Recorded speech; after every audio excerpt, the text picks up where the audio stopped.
He should have frozen. He should have given up. But when they found him buried in the snow, his body was still trembling. One of his paws rested on something small. It was then they realized he wasn't a common dog. He was a soldier without insignia.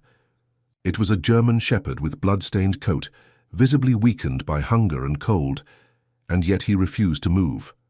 Under his chest, still clinging to life, was a much smaller creature. When they discovered what he was protecting, they held their breath. What came next was a story of loyalty, of survival, and of a love so pure it would make even angels cry. And you, from what part of the world are you reading this? Do you believe that even in the coldest places, warmth can be found? Because that warmth exists in the heart of a dog. Share this story. Remind the world what true courage means. Big Sky, Montana. Elevation 7,218 feet. Temperature 8 degrees Fahrenheit and dropping. The storm had arrived 2 days before, crossing the mountain. Range like a freight train made of ice. The service road that wound through Guyatine Canyon had almost disappeared under 6 inches of fresh snow, while more kept falling every minute. The trees creaked under the white weight. The world was a frozen silence until it was broken by a howl. It wasn't the typical call of companionship. It was a low, broken lament, as if tearing from the deepest part of the chest. Forest Ranger Agent Scott Dalton stopped the truck and turned off the engine. He was 42 years old, broad shoulders and firm jaw, the type of man who carried the storm in his bones. He spoke little and only when it really mattered. His grey Polar jacket bore the Wildlife Service emblem, already faded by years of fieldwork. Beside him in the passenger seat was Elijah Elbon, a young wildlife technician in his 20s with a wiry body, blonde and disheveled hair, and nervous hands that tapped his thermos.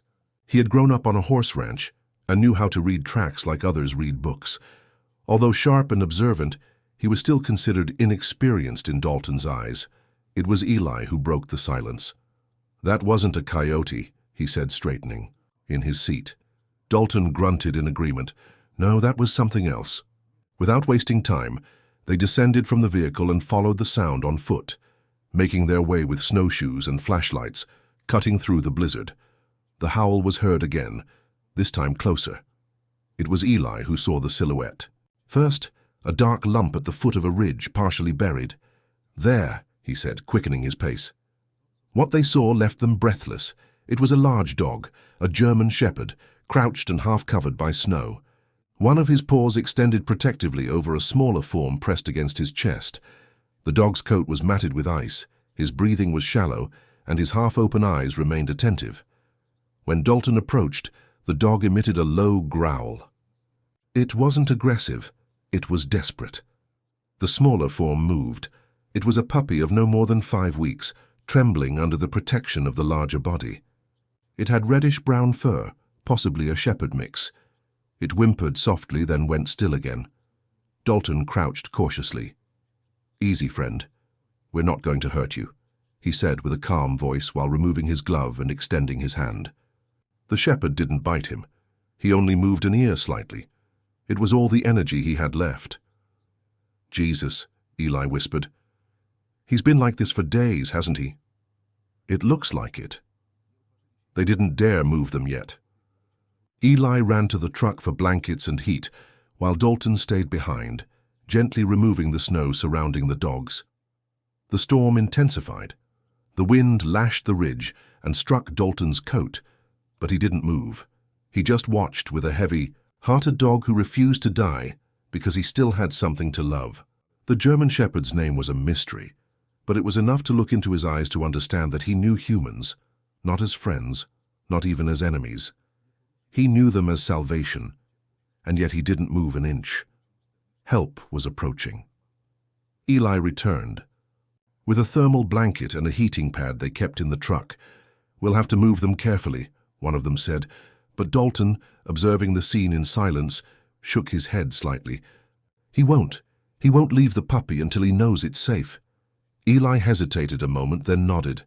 They knew that if they wanted to take them, they would have to do it together. They transformed the back of the truck into an improvised recovery space. They spread blankets, turned on the portable heater, and carefully placed both dogs in a corner. The shepherd's body curled around the puppy again, almost automatically, letting out a soft sigh overcome by exhaustion. Dalton closed the truck's tailgate and knocked on the roof. It was time to leave. When they arrived at the county wildlife station on the outskirts of town, the snowfall had intensified until it reduced the world to a white and dense screen. There, Dr. Emily Hayes awaited them, a 37-year-old woman, tall and slender like a willow, with deep brown eyes and a white streak running through her brown braid. Her green jacket had patches on the elbows, and her gloved hands moved with the precision of someone who has saved more lives than she can count. Emily had directed a wildlife rescue unit in Arizona before returning to her hometown to care for her sick father. Since his death 2 winters ago, she had stayed in the mountains, seeking comfort among the silence and the company of the wounded. When she saw the shepherd, her breath escaped. My God. She immediately crouched, carefully passing her hand over his head. He's protecting him, she said quietly. Dalton nodded without saying a word. The scene had frozen him in place. They moved them to the examination room. Emily worked quickly, placing heating pads under the puppy, checking his breathing, hydration, and temperature. 5 weeks old, dehydrated, mild hypothermia, but no visible fractures. No collar or tag, commented Raymond Lee, her assistant, a university student with a soft voice, large eyes, and a rounded face. He was carefully cleaning the shepherd's paws. Broken pads, bruised ribs, old cuts on the paws. This isn't recent. Emily stopped her hand. There was something on the dog's neck. Wait. Is there something here? She gently pulled on a tiny metal strip, barely legible. 2 words were engraved on it. Protect them. No one said anything. The silence became heavy until Eli broke the tension. And now what? Emily looked at the shepherd, who didn't take his amber eyes off her. Then she said softly, "Now we listen. He's been talking to us all this time." The snow fell harder, leaving behind flakes to become a relentless white cascade. With both dogs settled in the truck bed, Dalton, Eli, and Emily set out on the return to town, but visibility was almost zero, barely 20 feet ahead of the windshield. The road was treacherous, buried under mounds of snow and black ice. Even with chains on the tires, Dalton didn't want to risk it. "We're not going to make it tonight," he said in a muffled voice. Emily, looking at the GPS and the frozen landscape on the other side of the glass, pointed out, "A mile from here there's a service cabin. It's off route, but it's stocked. It'll be safer than continuing." Without discussing it, they made that decision. Dalton slowly turned the truck toward the detour. The wheels crunched over the snow while the heater shot bursts of warm air in the cabin. In the back, wrapped in thermal blankets, lay the shepherd and his puppy. The larger one hadn't moved since they placed him there. He only opened his eyes, from time to time, the wind shaking the truck's chassis as if evaluating whether danger had returned. The puppy, smaller than a cat, stayed pressed against his chest, seeking security. When they reached the cabin, the outside world was a deep and ghostly blue. The wind howled among the trees. Dalton maneuvered the truck to the slanted side of the old wooden structure, single story with a tin roof and walls weathered by pine sap and years of wind. The original chimney had long been in disuse, but a solar-powered unit kept an emergency light burning over the door. Inside, the environment barely exceeded the freezing point, but there in that rustic shelter, under the roar of the storm, 4 lives and a bond that the harshest cold had not managed to break took refuge. Eli hurried to plug in the backup heater, while Dalton entered with supplies from the truck. Emily followed closely, carefully carrying the 2 dogs in the crate. She placed them gently near the heater coil. "I'm going to prepare the portable IV to administer fluids," she said while opening the first aid kit. Her hands moved with automatic precision, but her eyes didn't leave the shepherd. He was still alert, but barely. Eli, meanwhile, rummaged through the cabin's storage compartment. He pulled out a dented thermos and several instant heat packs. The radio remained in complete silence. There was no way to request an evacuation that night. Emily knelt next to the puppy, lifting him carefully. She examined his head and ribs. then ran her hand along his spine. "He's dehydrated but not hungry. Someone fed him at least until recently," she commented. Then she stopped. Eli approached, noticing her expression. Emily lifted the puppy again and gently turned him toward the flashlight's light. Just below the left front paw, hidden among the thick fur, there was a scar. It didn't look like an accident. It was clean surgical. Frowning, Emily searched her pocket for a smaller flashlight. "I've seen this before," she murmured. Dalton raised his head. "Where?" Emily slowly let out air. "Here, I did this." She went to her veterinary case and pulled out a worn leather journal. She flipped through it quickly. Case notes, sketches, paw marks. Finally, she stopped at a page dated about 7 weeks ago. Male puppy, shepherd mix, approximately 3 weeks old. Treated for mild dehydration and flea dermatitis. No identification. Brought anonymously and left overnight in a box. No discharge record. Someone took him without notifying me, Emily C. said quietly. Someone who didn't want to leave a trace. "Do you think he was stolen?" Eli asked, frowning. "Or maybe someone didn't want to be linked?" Emily nodded thoughtfully. "If it's the same puppy, then that dog," she pointed to the shepherd, "didn't just find him. He's been protecting him for weeks." A silence fell over them. Outside, the wind struck the cabin walls forcefully, as if wanting to enter. The ranger, that's what they had started calling him, barely moved, his breath fogging the icy air. He didn't change position. The puppy let out a sharp whine, and Emily instinctively approached to calm him. "Protect them," she suddenly remembered. That's what was engraved on the metal collar. What if it was that person who left the puppy with Ranger? Eli looked up. Maybe that dog, maybe he wasn't just a dog. Maybe he was trained to protect something valuable. Dalton returned from checking the door. "We made it. The puppy is still alive. Barely." Emily looked at the shepherd again. Still. From the corner. With the heater humming, she could see his exhaustion. But it wasn't just physical. It was that deep fatigue that comes from having chosen to stay awake, alert when you have no strength left, from having chosen to protect instead. Far of surrendering. She approached the crate and placed inside a container with warm glucose. "Let's see if you can take this, big guy." At first, the ranger didn't move. Then slowly, one of his ears rose. He lifted his head just enough to smell the contents. A few seconds passed, and then his tongue dipped into the liquid once, twice. "Enough to show interest," Emily said softly.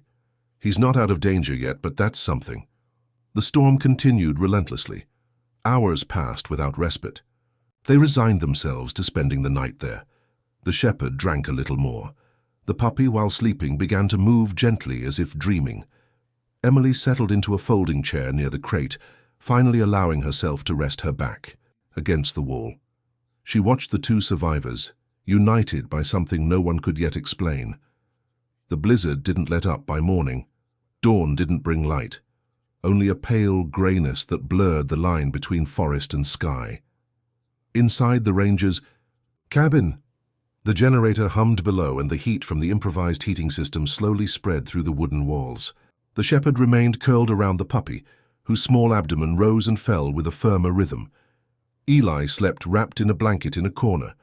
Dalton, by the window, drank watery coffee while watching ice climb the glass. And Emily, sitting next to the crate, didn't take her eyes off the German shepherd. Emily noticed that the German shepherd's breathing had become less forced, although he was still far from being strong. She carefully reached in to check his temperature once more, but in doing so, her fingers brushed a small patch of fur on his side. Under that matted hair, she felt a raised ridge, a recent scar still healing. She separated the fur and saw the sutures. They weren't professional. They didn't look like a veterinarian's work, but field stitching done hastily, but with some knowledge. Not by her, nor by anyone trained. "Dalton, come see this," she said without looking up. Dalton approached, silently, and she guided his hand to the wound. "This wasn't an accident," he murmured with a furrowed brow. "It could have been wire or something with barbs, but someone closed it. They cared enough to stitch it, but not enough to take him somewhere safe." While they talked, Ranger moved his ears slightly. His amber eyes, difficult to read, opened just enough to meet Emily's. He didn't growl at her but at something else toward the window. Dalton turned instinctively. The growl faded, but Ranger didn't look away. His body tensed as if waiting for something or someone.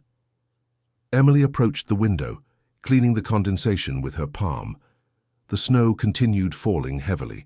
However, in the clearing about 20 feet away, she distinguished a dark line, too straight to be natural. Dalton took a flashlight. Eli, rubbing sleep from his eyes, followed him outside. The light revealed a trail of frozen blood, thin, brittle already, fading under the new snow but unmistakable. The trail led toward the forest in the direction of the ridge. "Could it be from Ranger?" Eli asked. Emily shook her head. "No, this is fresh. He's been with us since last night." Dalton nodded. "If we follow it far enough, we'll know where it leads." They quickly prepared and left Ranger and the puppy inside the cabin, securing the door and writing Emily's number on the interior panel screen in case someone arrived. Outside, the wind struck their cheeks as they followed the trail that wound. Among snow-covered pines, the bloodstains became larger and more frequent. Finally, they reached a clearing covered with frozen undergrowth. Under a slanted section of snow, they clearly saw signs of disturbance. Something had collapsed there or had been dragged. A broken branch protruded nearby. Under it, partially buried in ice, they found black and coarse fur. It wasn't from deer or wolf, it was dog hair. Dalton knelt, brushing away the frost. Another bloodstain and something more. A piece of torn fabric, part of a jacket sleeve. "Someone was here," he murmured, "and left injured." Eli scanned the trees, tense. Why did he leave? And where to? Emily felt her phone vibrate. She took it out. She had signal, barely. A missed call without identification. Just a few seconds later, it rang again. "Hello?" she answered with an accelerated heart. The voice on the other side was a man's. His tone was calm, but there was an underlying tension. "You have them, don't you? The black dog, the little brown one." Emily pressed the phone against her ear. "Who are you?" "I'm the one who lost them," the man responded, lowering his voice. "And now I want them back." Emily looked up, alarmed, and signaled to Dalton. He, understanding instantly, indicated to Eli to remain silent. "Tell me who you are," Emily demanded. "Show your face." But the line was cut. No sound, no click, just sudden and absolute silence. They returned to the cabin quickly. Upon arriving, they found Ranger erect, his head raised, growling low and sustained. The puppy whimpered but remained curled near. The shepherd. "We're not alone here," Dalton said in a low voice. Eli looked toward the ridge. "Do you think someone is watching us?" "I don't think so," Emily said firmly. "I'm sure someone has been watching for a long time." The stranger's words echoed in her mind. He had described the dogs with too much precision. It wasn't coincidence, and if he knew what they looked like, he probably also knew where they were, either because he had been nearby or because he was part of something bigger. Back at the cabin, Emily took out a brush from her kit and began to carefully clean the puppy's coat. Under the dirt, small burrs, and dried blood, the hair was soft. Uniform. Clearly it had been well cared for at some point. Looking at Ranger again, she said out loud, almost to herself, "You didn't find him by chance. You were assigned to him, or you were trained for him. Is that right?" The German shepherd's gaze remained fixed on her. Then he did something that surprised them all. He stood up, trembling, with paws still weak but remained firm, driven by something deeper than physical strength. He slowly turned toward the door and stared at Dalton. "Do you want us to follow you, Ranger?" Dalton asked.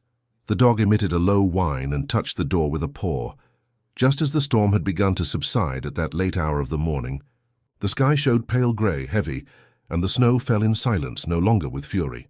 Ranger remained by the door, his body still unsteady but his posture vigilant. When Dalton opened it, the shepherd slowly advanced over the ice-covered porch, sniffed the air, and turned toward them, waiting for them. They followed him in silence, walking close, watching his pace. The blood trail had disappeared under the new layer of snow, but Ranger seemed to remember the way. He deviated from the main path, descending along an old service road covered with vegetation. It was a road. That hadn't been cleared in years. The terrain descended toward a shallow ravine, where the remains of an old fence with broken rails emerged from the white, guiding them towards something unexpected: rusted metal fragments, concrete blocks, and the ruins of what once was an outpost. They were prefabricated structures sunken by time and the weight of snow. One of the buildings still held a crooked sign, the letters barely legible: Sabler Wildlife Care Center. Dalton frowned. "That place closed 5 years ago," he said. Emily nodded gravely. "We used to send rescues there until they shut it down for an audit." As they approached, Eli deviated toward what remained of a half-collapsed kennel corral on the south side of the complex. The wire mesh was torn outward, as if something had escaped by force. "This isn't from weather," he said. "Something fought to get out." They entered the nearest structure. The smell hit them first: mold, dried urine, and something more rancid: abandonment. The walls were stained. The light was dim and cold as it filtered through broken windows. They walked cautiously among piles of newspapers, empty food bags, and crushed boxes. Emily crouched when she saw a crumpled blanket under an overturned shelf. She lifted it carefully and found an intense stain of dark red. The smell hit her instantly: coppery, sharp, and clearly canine. "It's from Ranger," Dalton murmured, kneeling beside her. "Are you sure?" She nodded. "He bled here." He was here. Ranger had stopped at the threshold with lowered ears and heavy breathing. He didn't want to enter. He emitted a soft whine, almost of pain, and turned his face away. Eli returned with something in his hands: a small bundle, a broken collar. The buckle barely held a bent tag. "He has a name," he said, squinting. "Milo." Emily took the plate and turned it over. On the reverse, a clinical code was engraved. "This dog was registered with me," she whispered. "But I never saw him. I never treated a Milo." They explored the enclosure further, sorting through moldy files and splintered furniture, until they reached what once was the main office. There were no windows, and a filing cabinet in the back had been forced open. Almost all the documents had disappeared, burned or removed, except for a crushed and damp folder that had slipped behind the cabinet. Emily carefully pulled it out and flipped through its fragile pages.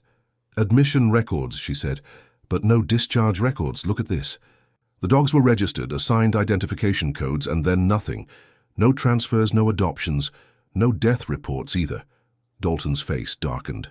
Then where did they go? As if responding, Ranger finally entered the room. He walked to a corner, and under a thin layer of frost, pushed with his snout a dented stainless steel bowl. Then he backed away and sat, watching them. Eli crouched and brushed away the snow. The floor revealed a series of marks, long, erratic, parallel, scratches like desperate claws trying to escape.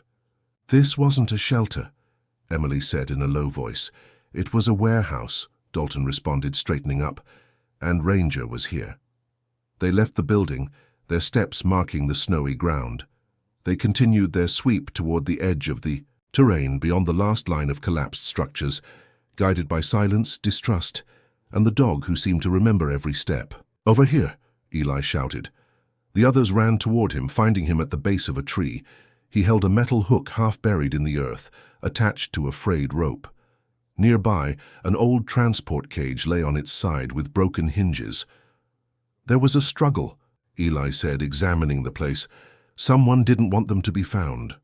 At that moment, Emily's phone vibrated in her coat pocket. It was a text message from an unknown number. She read it with a furrowed brow. "Stay out of this.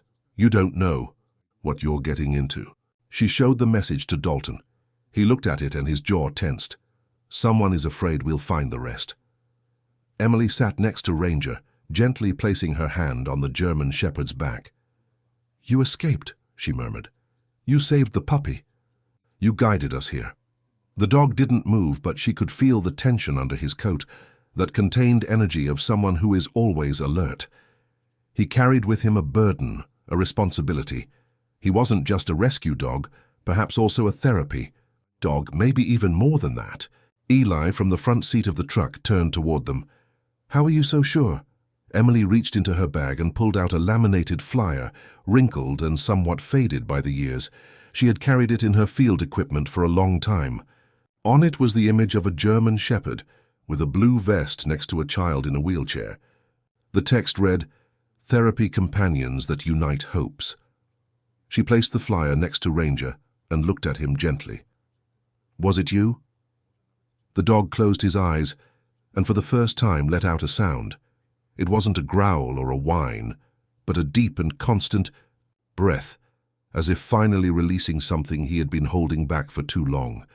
The wind had calmed, leaving the forest submerged in an almost absolute silence. The tree branches bent under the fresh snow, and each breath felt amplified by the stillness. The group began to advance again, descending from the Sabler ruins. Emily went slightly ahead, her boots crunching softly over the snow. Beside her, Ranger walked limping but determined. He hadn't wanted to rest since they left.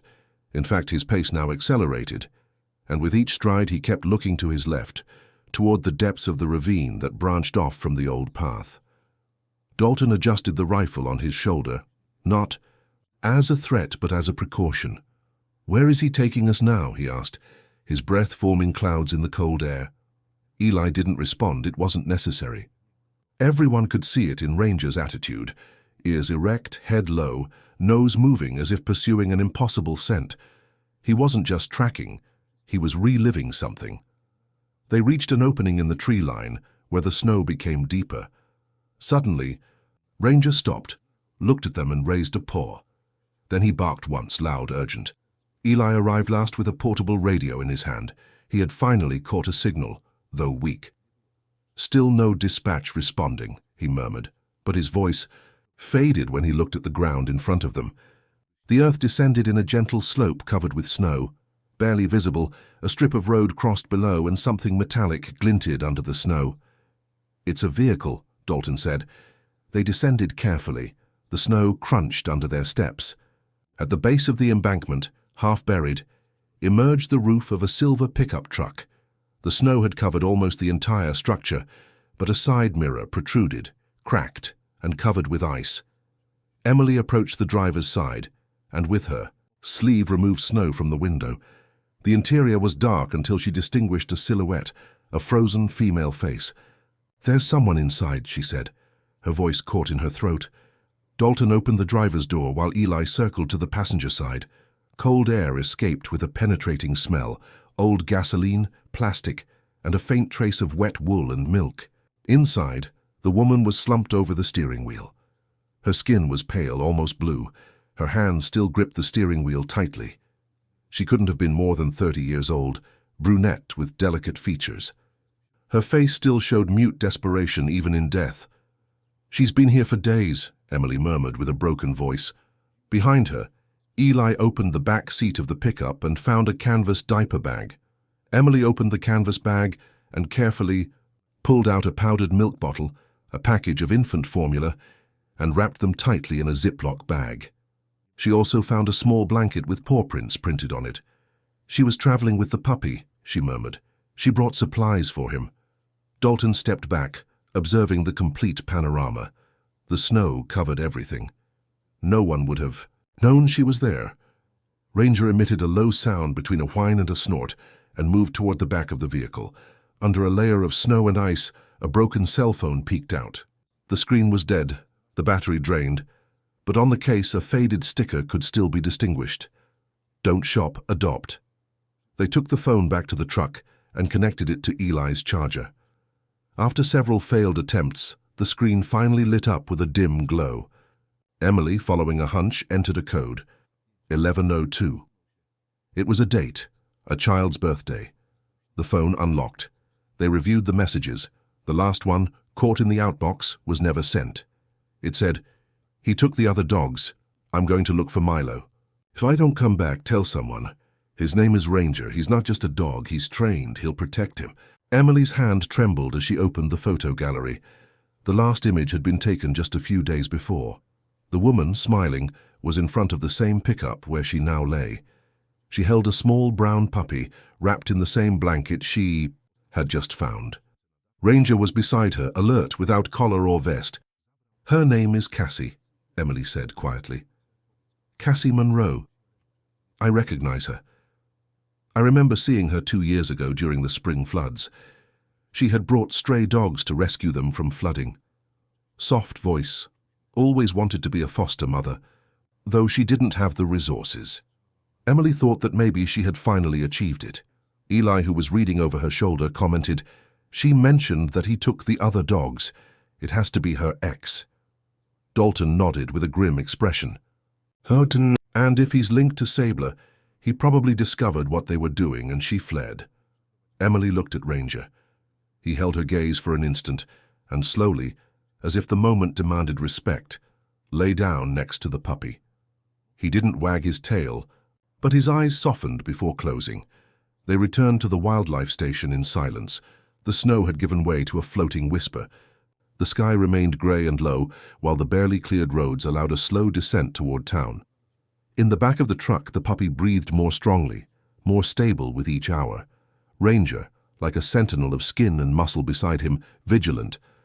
Emily traveled in the passenger seat holding Cassie's phone.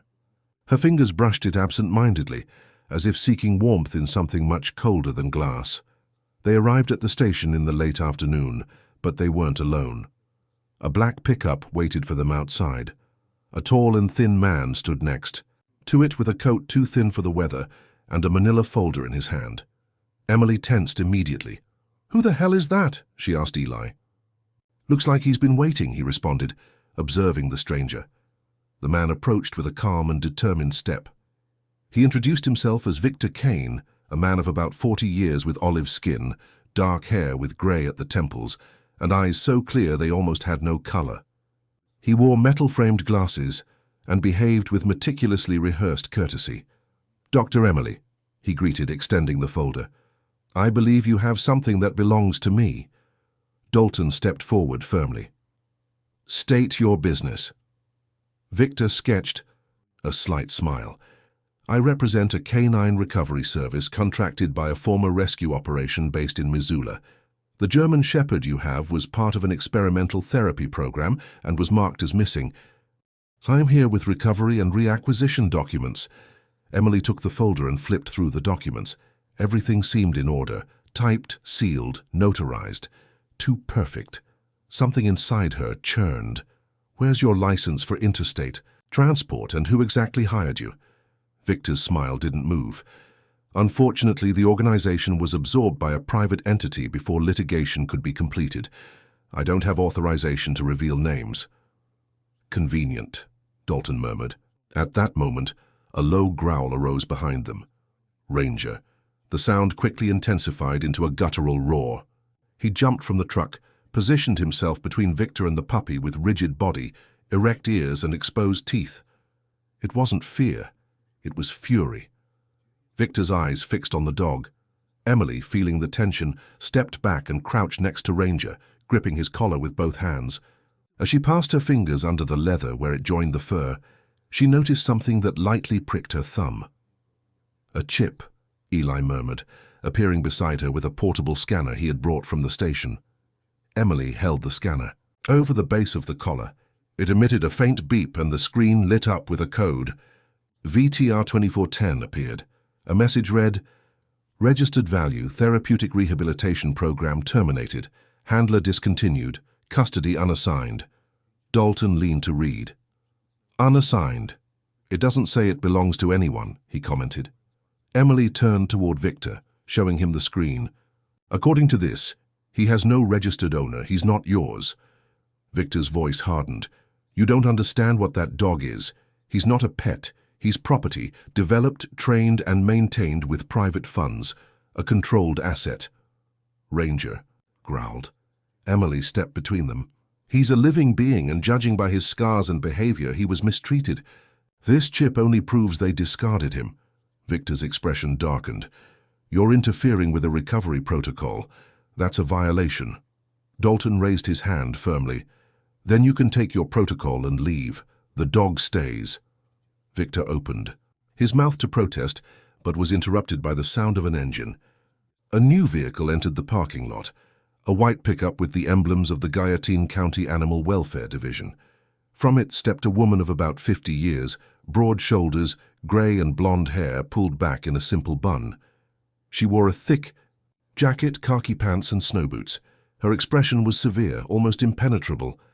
"Sarah Kendrick," Eli whispered. She was the new regional animal welfare supervisor, known for her firm but fair reputation. She had gained notoriety 5 years before for discovering and reporting abuse at a private zoo in Idaho. Sarah observed the scene, the growling dog, the folder in Victor's hands, the tense bodies of the others. "I received a call," she said, looking at Dalton.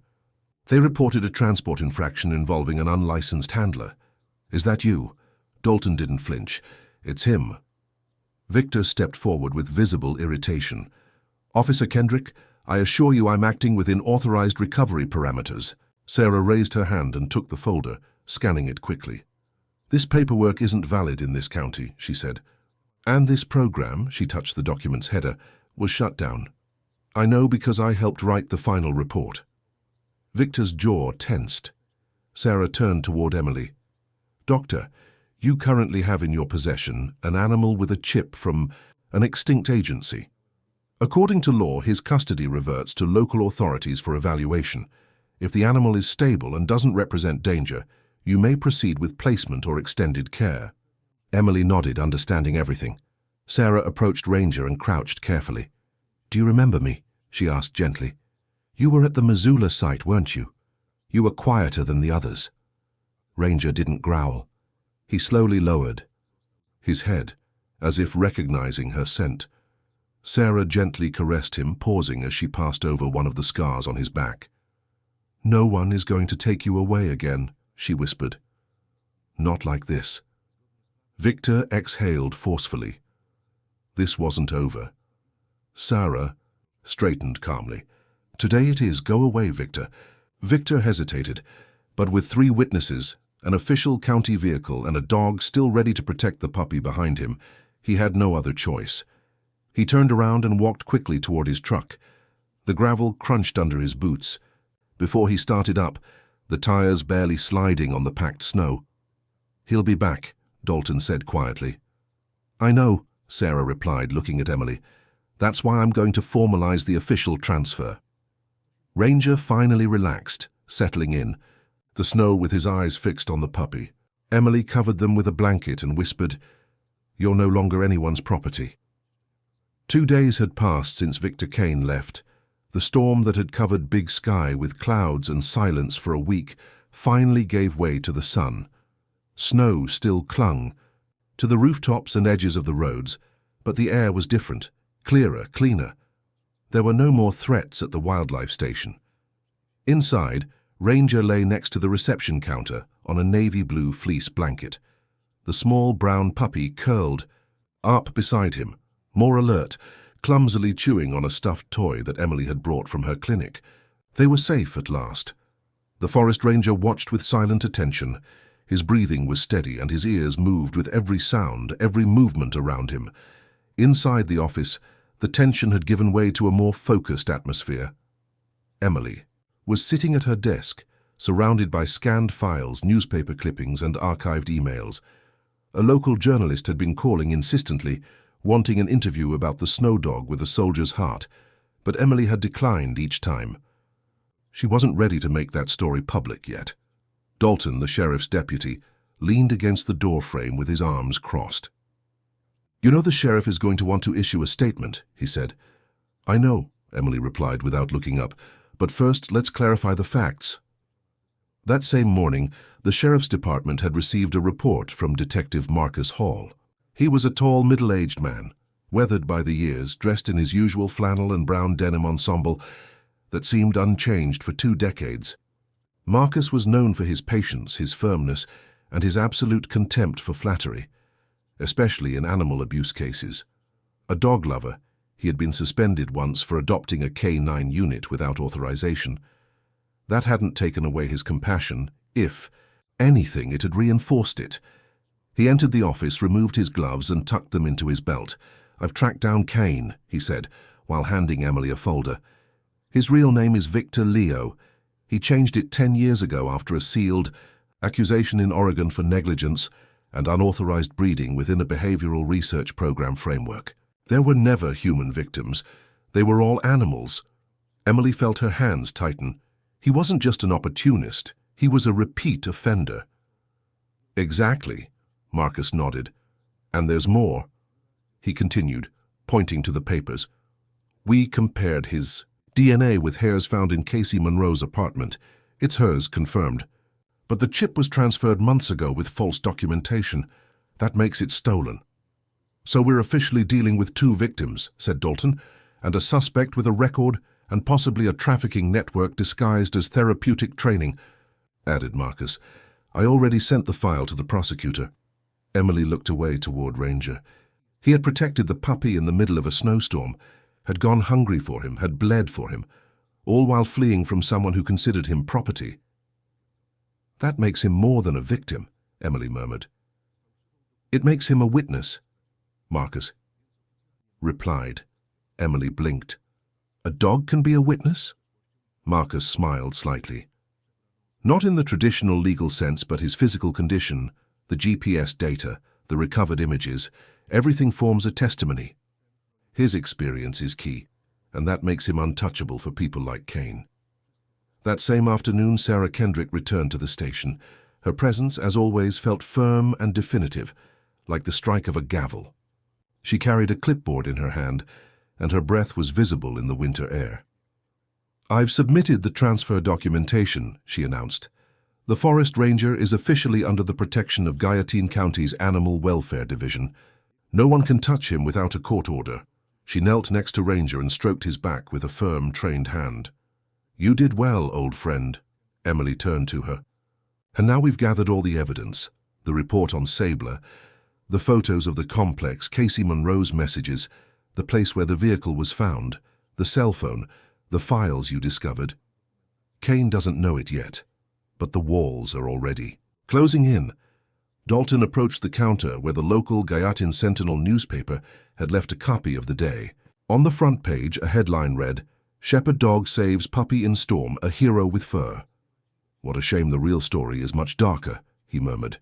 Sarah tilted her head thoughtfully. Sometimes darkness makes the light shine brighter. Before. Leaving, she handed Emily a document, a microchip update. I've added your name as CEO Guardian, she said. What you've earned, and he has too. Later that same day, a small ceremony was held at the municipal office.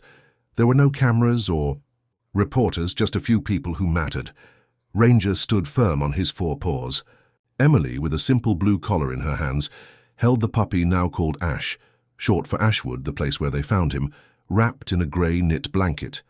The sheriff, a rough man but with a soft voice, military bearing, and great respect for working dogs, approached with a framed certificate. For his exceptional loyalty and courage, he read aloud, Ranger of Gallatin County. Then he looked at the dog and added, You remind us all what it really means to be brave. Ranger tilted his head, and for an instant, the room fell into complete silence. Then he let out a single bark, clear and firm. The small puppy looked at the Forest Ranger, turned toward him, looked at him attentively, and gently touched his nose. Then he sat with unusual tranquility. That year, spring came late to Big Sky. Although the first crocuses were beginning to peek through the recently thawed earth, snow still covered the shadier slopes of the hills. The wind carried with it the persistent cold of winter. The wildlife station had changed, not drastically but in ways that mattered. The windows now displayed colorful stickers with paw prints, and on the side of the building, a hand-painted wooden sign proudly declared, Halloweek Refuge for the Lost and Loyal. Emily Ays stood at the edge of the gravel road leading to the renovated barn. She wore her usual field jacket over worn jeans. Her reddish-brown hair was pulled back in a loose braid, and although her boots were covered in mud, her eyes shone with determination. Since Ranger's rescue and the trial that followed, Emily had channeled her veterinary experience and the county's growing support to open a small rehabilitation shelter for abandoned working dogs. The place had only 6 kennels and a small communal patio, but it already felt full of life. Ranger was no longer a patient. The German Shepherd had recovered almost all his weight, and although he still limped slightly from an old tendon injury, he moved with the calm and temperament of a true sentinel. He wore a navy blue collar with a hand-sewn protective patch, a gift from Sarah Kendrick, who had visited during the shelter's official inauguration barely 2 weeks earlier. That day, Sarah, always reserved and practical, allowed herself an uncommon emotion when handing Emily the final permit. Her voice broke slightly as she whispered to Ranger, "You kept your promise." Now Emily watched as Ranger crossed the patio with his tail low but relaxed. Near the old maple stump rested Aspen, the name they had finally given the puppy who was once just a trembling bundle of ribs and fear.